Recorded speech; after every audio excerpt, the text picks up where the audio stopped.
I thought I'd found my soulmate, a charming Nigerian man who swept me off my feet with promises of love and a future together. But then I uncovered his chilling plan. He was using me, scheming to marry me just for a visa. When the truth hit me like a freight train, I didn't just get mad, I got even. My revenge was so devastating it left him broken, begging for mercy in front of everyone he knew. How far would you go to outsmart a liar? Now, let me tell you how it all started. My name's Emma, and 2 years ago, I was a dreamer running a small art gallery in Chicago. My days were filled with paintbrushes, canvas, and late-night coffee runs, a quiet life I cherished. That is, until Daniel walked through my gallery's door on a rainy April afternoon. His warm smile and rich Nigerian accent were magnetic. He introduced himself as Daniel, a graphic designer from Lagos, here on a temporary work visa to chase opportunities in America. We bonded instantly over our shared love for vibrant African textiles and Chicago's gritty street art scene. He seemed to see me, mirroring my passion for bold colors, obscure jazz bars, and long talks about creativity. It felt like fate had painted him into my life. Daniel wove himself into my world with ease. He'd show up with steaming plates of jollof rice he'd cooked, the spices filling my tiny apartment with warmth. He left sweet voice notes in Yoruba and English, his words like poetry. "Emma, you're my muse." He planned dates that felt like dreams, picnics by Lake Michigan, dancing under the city's twinkling skyline. "You're my home," he'd say, his dark eyes locked on mine. "Let's build a life together." I was head over heels, picturing a future of love, art, and adventure. But there were cracks in his charm, subtle at first. When I asked about his visa, he'd get vague, saying, "It's being handled, love," with a smile that didn't reach his eyes. I ignored the unease. Love blinds you like that. Then came the love bombing.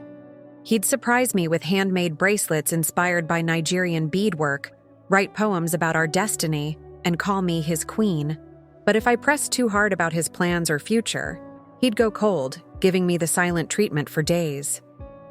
It left me anxious, chasing his approval, desperate for the warmth he'd withhold. I didn't know it then, but he was using intermittent reinforcement, a manipulative tactic to keep me hooked, dangling affection to control my heart. 6 months in, he proposed. It was a scene from a movie, a rooftop dinner with Chicago's skyline glowing, him on one knee with a ring that sparkled like his charm. "Marry me, Emma," he said, his voice soft. "Let's make it official before my visa expires." That last part pricked my heart, but I was too in love to care. I said yes, diving into wedding plans with stars in my eyes, blind to the storm brewing. Then came the moment that shattered everything. His phone buzzed while he was in the shower, and I glanced at it. A text from someone named Temi. Is she still on board for the visa marriage? My stomach dropped. I scrolled, heart pounding, and found more.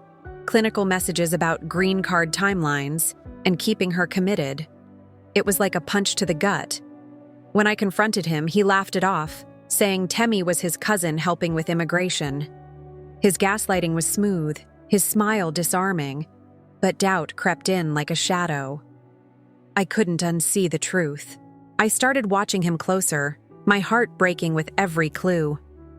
He'd take late-night calls in Yoruba, stepping outside to avoid me, his voice low and secretive. One night, I followed him to a dimly lit cafe, staying hidden in the shadows. There he was with a woman, Temi, I assumed, laughing about the plan and how easy I was to fool. "She's so in love she'll do anything," he said, his words cutting like a knife. My world collapsed. This wasn't love. It was a calculated con. He was using my heart to secure his stay in America. Betrayal burned through me, but I didn't cry. A cold resolve took hold, a fire I didn't know I had. I wouldn't be his pawn. I decided to play his game, pretending to be the lovesick fiancé while planning a retaliation to bring him to his knees. But how do you outsmart a man who spent months manipulating you? I was about to find out. I became a detective in my own life. I collected evidence like pieces of a puzzle, screenshots of his texts with Temi, recordings of his whispered calls when he thought I was asleep, even a photo of him slipping Temi an envelope at the cafe. I got resourceful, accessing his email through a forgotten password on my laptop.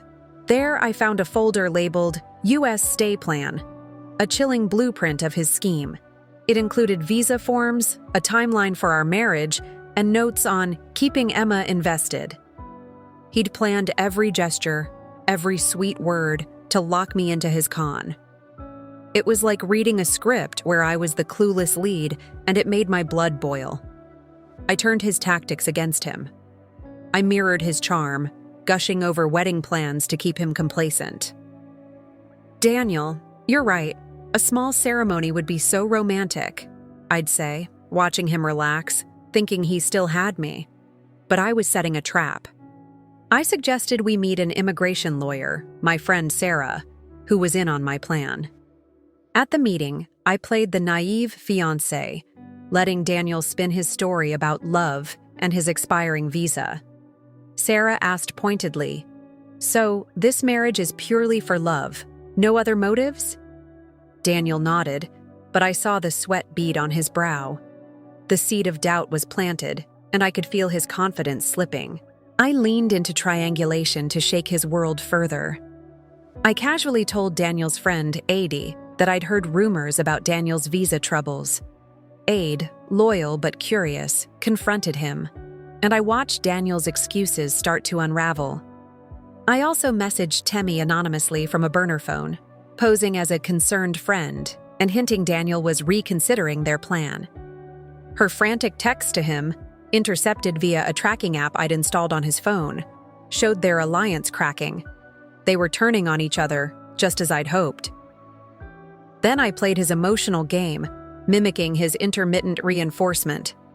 I'd cancel plans, claiming wedding stress, then shower him with affection to keep him off balance. He grew desperate, buying me a vibrant Nigerian Jeel head wrap I knew he couldn't afford, trying to win me back. His desperation was palpable, and every move brought him closer to my trap. But the real question was, how do you destroy a man who thinks he's untouchable? I found the answer in a plan so bold it would leave him with nowhere to hide. I planned a public reckoning, disguised as an engagement party at my gallery. I invited Daniel's friends, his cousin visiting from Lagos, and Temi, framing it as a celebration of our love. But it was my stage, and I was ready to bring down the curtain. A private investigator I hired uncovered the final piece of my puzzle. Daniel had tried a similar visa scam in Canada years ago, leaving a woman heartbroken. Her testimony, emails, and court records, combined with my evidence, texts, recordings, his U.S. stay plan, gave me an airtight case. I was ready to strike. The night of the party, my gallery sparkled with lanterns, Afrobeats, and jazz blending in the air, and Daniel stood beside me, smug in his tailored agbada, thinking he'd won. Guests raised their glasses, and I took the mic.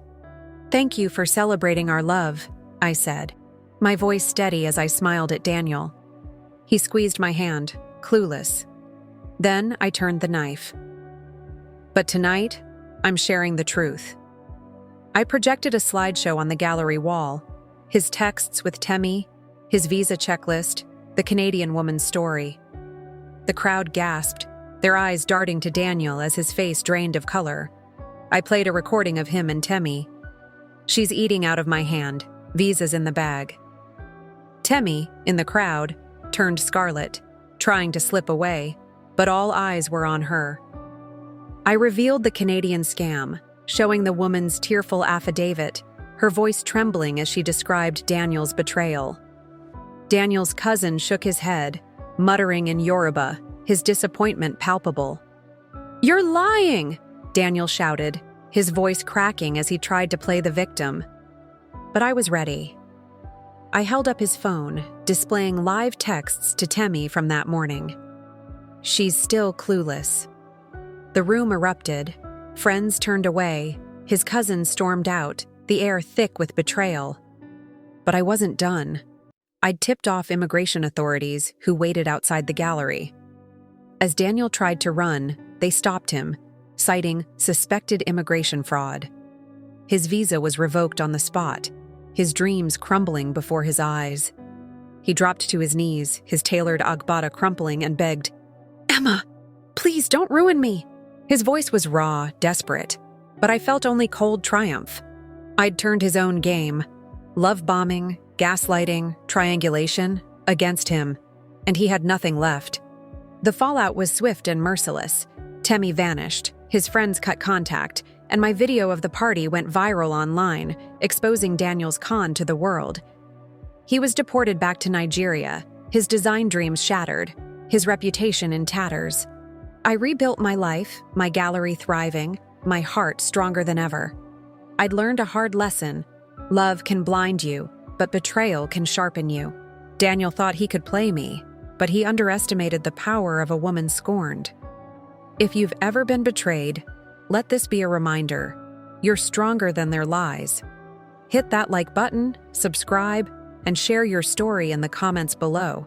Have you ever outsmarted a manipulator? Let's talk about it. Thank you for listening. Goodbye.